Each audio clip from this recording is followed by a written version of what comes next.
이제 두 번째로 좀 논해봐야 되는 인물이 이현주 전 의원인데, 이현주 전 의원 쉽지 않습니다.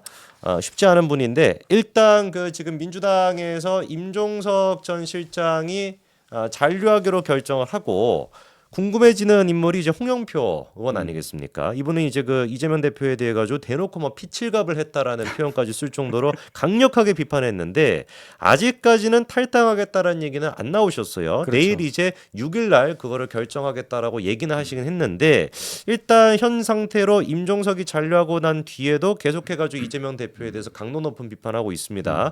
이번에 나왔던 얘기는 오히려 이런 얘기를 했어요. 이재명은 저질 리더다.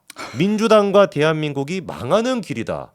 굉장히 좀 발언이 셉니다. 홍영표 의원이 왜 이렇게까지 얘기하는 배경을 아셔야 돼요. 네네. 단순히 친문이라 그런 게 아니라 네. 민주당의 지금 현 상황 비극이 21년 5월 달에 있었던 민주당 전당대회 때 일어난 일 때문에 그래요. 송영길 대표가 당대표 될 때 얘기입니다. 네네. 홍영표 의원이 그때 홍영표, 송영길, 우원식 이 세 명이 정말 비슷비슷하다 했는데 네네. 0.59%포인트 차이로 송영길 대표가 되는 거예요. 너무 아깝게 졌어요. 근데 그게 돈봉투 전당대회였잖아요. 그렇죠, 그렇죠. 그거 없었으면 아마 홍영표 의원이 당대표가 됐을 거예요. 맞네요. 0.59%. 0.5예요. 0.59. 뭐 한두 명 차인데. 그래서 어떤 일이 벌어졌느냐. 자, 송영길 대표가 됐죠. 그 다음에 전당대회 하면서 대선 후보 뽑잖아요. 네. 그때 중간에 사퇴한 사람들 표를 분모에 넣냐 맞느냐. 그거 가지고 했잖아요. 또 논란이 있었죠. 네. 그래서 마지막에 대장동 터지면서 서울이랑 여기 서울 이런 쪽 그 민주당 경선 이낙연 이재명 할 때 네네. 뒤집어졌잖아요. 60몇% 얻어서 이낙연이 거의 따라가면서 이재명이 과반이 안 되는 그 상황을 만들어야 되는데 분모에 중간에 관두 뭐 정세균 이런 사람들 표가 안 들어가니까 이재명 대표가 0.29, 그러니까 50.29가 나온 거예요. 그래서 과반이 된 거예요. 그래서 기억나네요. 확정이 된 거예요, 후보가. 아니면 네. 둘만 붙는 걸로 다시 했으면 아마 대통령 후보는 이낙연이 됐을 거예요. 그러니까 이 나비 효과인 거예요. 그 조금 차이로 당대표가 안 되니까. 그렇게 분모에 그 관둔 사람들, 중도 사퇴한 사람들 표를 안 넣게 한 유권 해석을 내린 그때 당대표가 송영길이라는 거예요. 그때 뭐 4.45입이다 뭐다만 그 난리 얘기예요. 많았었죠. 네. 그러니까 이재명 대표가 당의 대선 후보가 되는 과정도 송영길이 도와줬고 송영길이 된 것 자체가 돈봉투 뭐 다 떠나서 정말 운명의 장난인지 1%도 차이 안 나는 차로. 근데 그 당사자가 홍영표예요. 그러니까 자기가 계속 자책도 하고 아깝기도 하고 이거 돈봉투 내 당이 이렇게 된 건데 환장을 노리시겠네 진짜. 그래서 이러는 거예요. 그걸 아셔야 됩니다. 와, 저 지금 막 감동했습니다. 이거 알고 나와야 방송을 하죠. 와, 이렇게까지 정말 이런 어떤 분석 진짜 대변인은 아무나 하는 게 아니다라는 생각이 듭니다. 아니, 뭐 국회의원도 진짜 아무나 해서는 안 된다는 생각이 듭니다. 어떻게 알게 됐어요.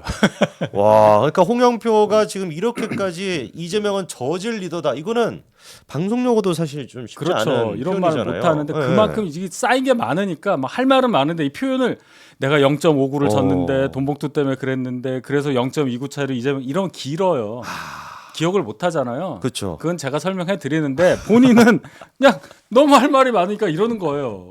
야, 진짜 이게 미치고 환장을 환장을 노리십니다. 노리시지. 진짜 홍영표 입장에서는. 환장을 노리시지. 그때 돈봉투만 없었으면 그랬으면은 이게 완전히 판세가 바뀌었을 텐데 계속 1%도 안 되는 차이로 생각해 보니까 대선도 0.7% 차이요. 0.29로 후보가 돼서 근데 0.73%로 졌어. 이게 운명의 또 장난이지. 야, 이거 진짜 환장을 노리십니다. 진짜 환장합니다. 홍영표 입장에서는. 야, 그래가지고 지금 이재명은 저질 리더다. 민주당과 대한민국이 망하는 길이다. 이렇게까지도 지금 얘기를 할 수밖에 없네요. 홍영표 입장에서는. 이분은 매일 이불킥을 하는 거예요. 그러니까 지금 그리고 자기 컷탈락이야. 이게 뭡니까 이게? 와, 심지어 자기는 지금 컷오프 됐고. 뭐 나갈 방법이 없어요. 뭐 밖으로 나가야 돼 서른처럼. 그러니까요. 이분은 솔직히 잔류하는 거는 말이 안 될 것 같은데요. 지금 상황. 불가능하죠 여기서는. 이거는 말이 안 되죠. 그렇죠. 홍영표가 일단 내일 6일날 이제 자기 입장을 밝히겠다, 탈당할지 말지, 아니면 또 이낙연 신당으로 새로운 미래로 갈지도 일단 옵션은 남겨놓은 상태이긴 한데 그 부분은 이제 고민하고 있다라고 하니까요. 근데 민주당에 진짜 잔류하는 거는 진짜 감 불가능. 떨어지는 일이죠. 그건 불가능한 일이다라는 근데 얘기까지. 임종석이 잔류를 했다는 거에 대해서 제가 그래서 이건 잘못된 결정에 가깝다 이렇게 표현하는 거예요. 아 원래 임종석도 나갔어야 되는 나갔어야 돼요. 방법이 없어요. 그러니까요. 이게 남아가지고 친문이란 비명이 생각하는 것처럼 뭐 8월달 전당대회 우리가 뭐 세 좀 해가지고 총선 패배한 책임 물고 이거는 현실적으로 힘들다는 말씀이시고요. 이미 그렇죠? 민주당은 통진당화가 돼 있을 겁니다. 그때 되면은. 예. 그 바뀐 당에서 아직도 옛날 생각하면서 나 전대협 임종석이야 이거 안 통한단 말이에요. 과거 운동권이 최근의 운동권으로 지금 바뀌는 느낌이거든요. 그렇죠. 네. 정청래 봐요. 음. 정청래 벌써 친명으로 바뀐 지 오래됐잖아요. 이런 그러니까요. 민첩함과 날렵함과 순발력이 없으면 민주당에서 살아남을 수가 없어요. 와.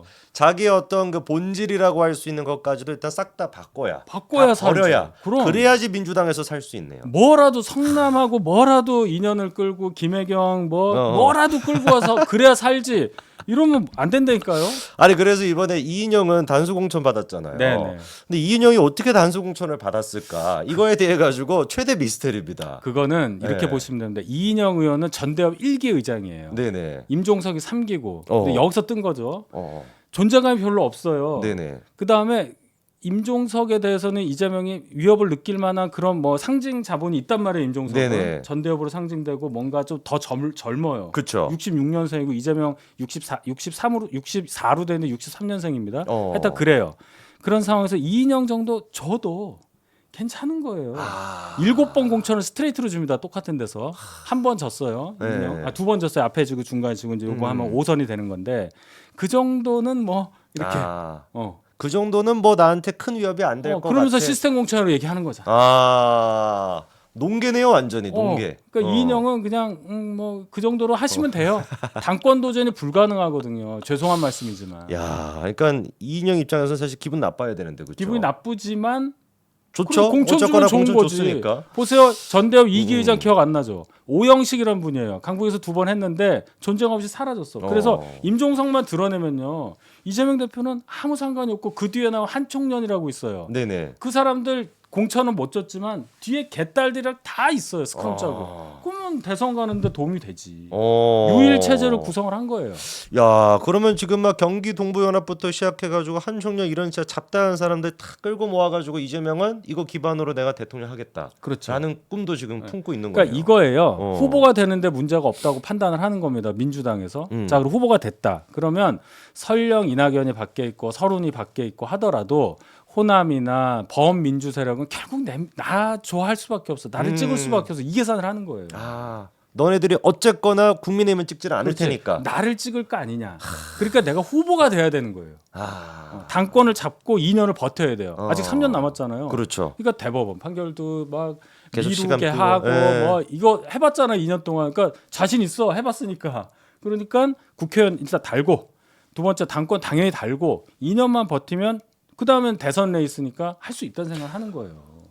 이번에 진짜 근데 이 말씀이 현실성이 있다라는 게 좀 소름 끼치는 게 아니 조국도 생각해 보니까 2심에서 2년 받고 구속 안 됐고 그렇죠. 이재명 대표 같은 경우도 결국에 지금 뭐 구속이 안 되는 재판 결과도 지금 뭐 똑바로 안 나오고 그렇죠. 있으니까 안 나오죠. 1심도 안 나왔으니까. 그러면은 이게 대법원 판결까지 생각해 보면은 충분히 그 사이에 또 뭐 대권 레이스 들어가면은 법원 입장에서도 대권 후보인데 구속시키기도 좀 이렇고 그렇게 되는 거예요. 아. 그래서 그 선거법 위반된 거 있잖아요. 네네. 허위 사실 유포한 거.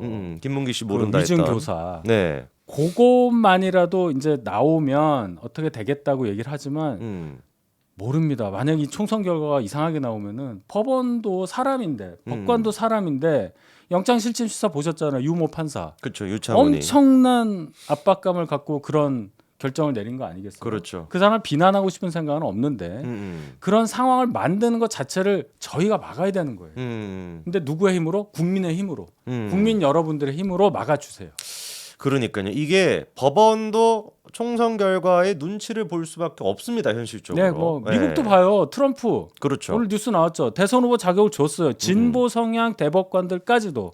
미국에서도 그랬어요. 그렇죠. 그러니까 이거를 가볍게 보면 안 된다. 이 총선 결과 굉장히 중요하다. 그러니까요. 네.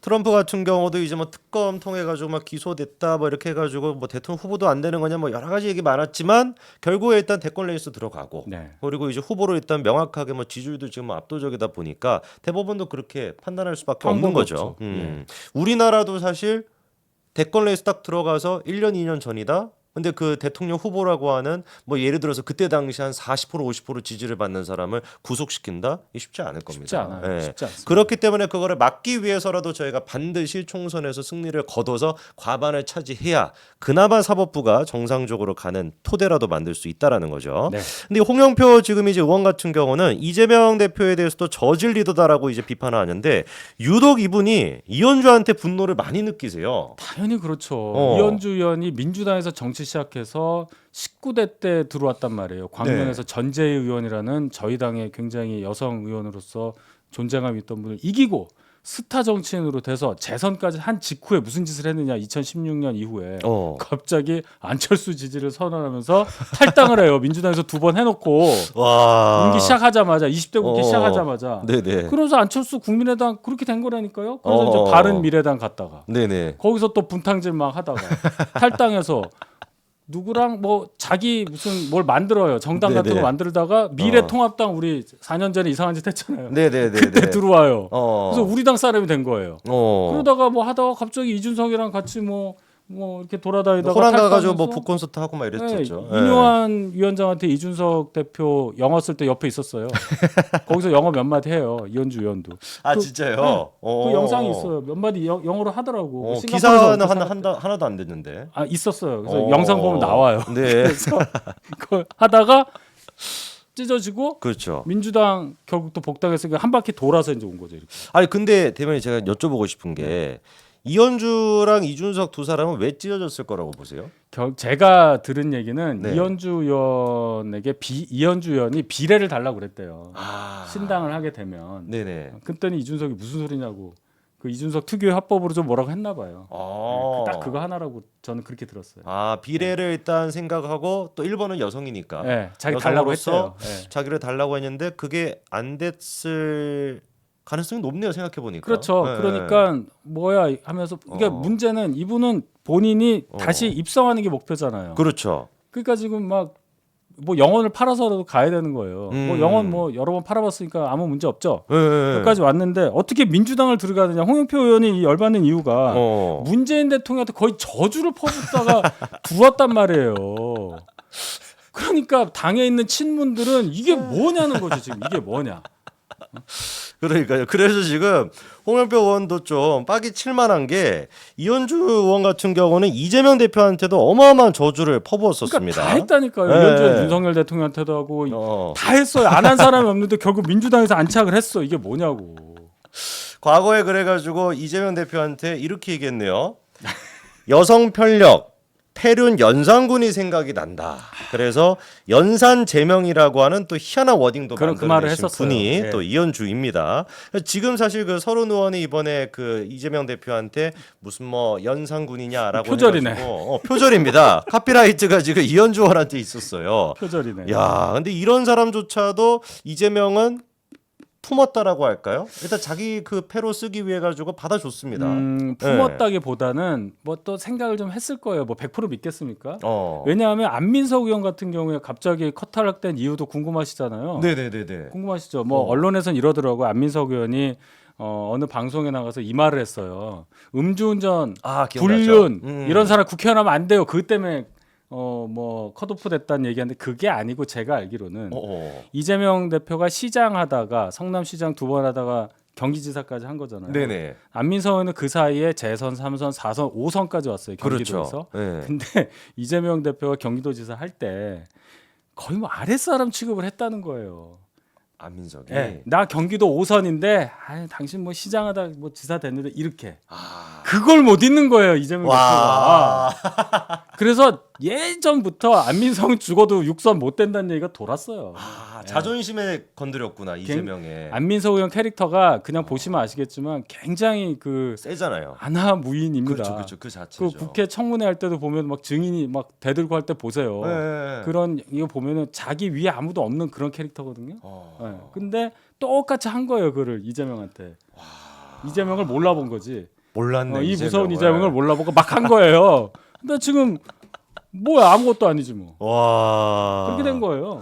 야, 그래서 이제 뭐 아까 얘기하신 것처럼 안민석이 그때 한창 뭐 여성 뭐 문제가 있거나 뭐 불륜 문제나 음주운전. 사기나 뭐 음주 이런 사람은 공천조사는 안 된다라고 해가지고 바로 대본에 저희 입장에서는 저거 이재명 얘기하는 건가라는 생각이 들었는데 그것도 물론 뭐 여러 가지가 있겠지만 일단 지금 이제 후보님 얘기해 주신 거는 과거의 안민석이 이재명한테 뭔가 그런 스크래치를 줬다. 뿌리가 깊어요. 2018년도부터니까 6년 고누고 있었던 시장할 때는 얼마나 그랬겠어요. 시장할 때. 야, 이재명 근데 진짜 집념의 사나이네요. 집념에서 무서운 사람이라니까요. 진짜 무서운 다 사람이다. 기억을 한다니까요. 근데 상상이 돼요. 안민석이 그때 청문회에서도 테니스 그쪽에 이제 테니스 쪽이었나요? 예, 그때? 그 증인 나와가지고. 네, 증인 나와서 뭐 듣보잡 뭐 이런 아, 얘기했다가 그렇죠. 뭐 난리 났었잖아요. 내가 듣도 보도 못한 잡놈이냐 막 따지고. 국회의원 이래도 됩니까 막 이러고 네. 화냈잖아요.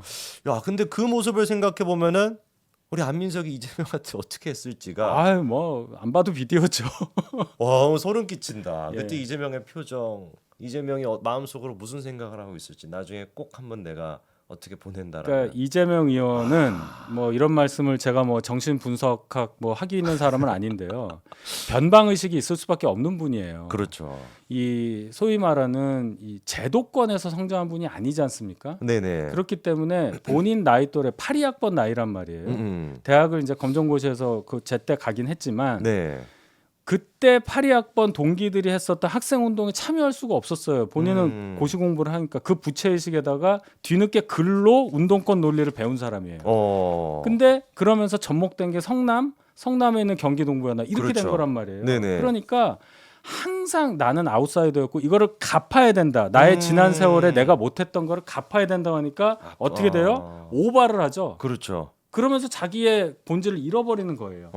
지금 거기에 거의 막바지에 온 것 같습니다. 제가 네. 그래서 지금 이런 공천 과정에서 그로테스크하다. 이게 너무 좀 뭔가 잔혹하다라는 표현까지도 나오는 게 그렇죠. 이재명이라고 하는 인물이 갖고 있는 그 배경을 생각해 봤을 때 이게 좀 해석이 되네요. 네, 그렇게 봐야 돼요. 사람은 다 비슷합니다. 어떻게 성장을 했고 성장 과정에서 어떤 상처가 있고 그것을 극복하는 과정에서 무슨 일을 했고 이거 보면 거의 다 나와요. 그러니까요. 이재명은 확실히 정치적으로 생각을 해봤을 때는 운동권에 족보가 없는 사람이잖아요. 이분은. 그렇죠. 네, 컴플렉스죠. 그렇죠. 그건 공부로 되는 게 아니니까. 그렇죠. 그때 당시에 그걸 했어야 되니까. 그렇죠. 이걸 뭐 확보가 안 되니까 그렇죠. 어떻게 해서든지 간에 뭐 짝퉁 뭐 족보가 됐든지 간에 뭐 여러 사람들을 이제 모아가지고 최대한 자기를 지금 이제 계속 메꾸려고 하는 그렇죠. 이 과정에서 어떻게 보면 이렇게 좀 오바스러운 모습이 나타난다는 말씀이시네요. 네네.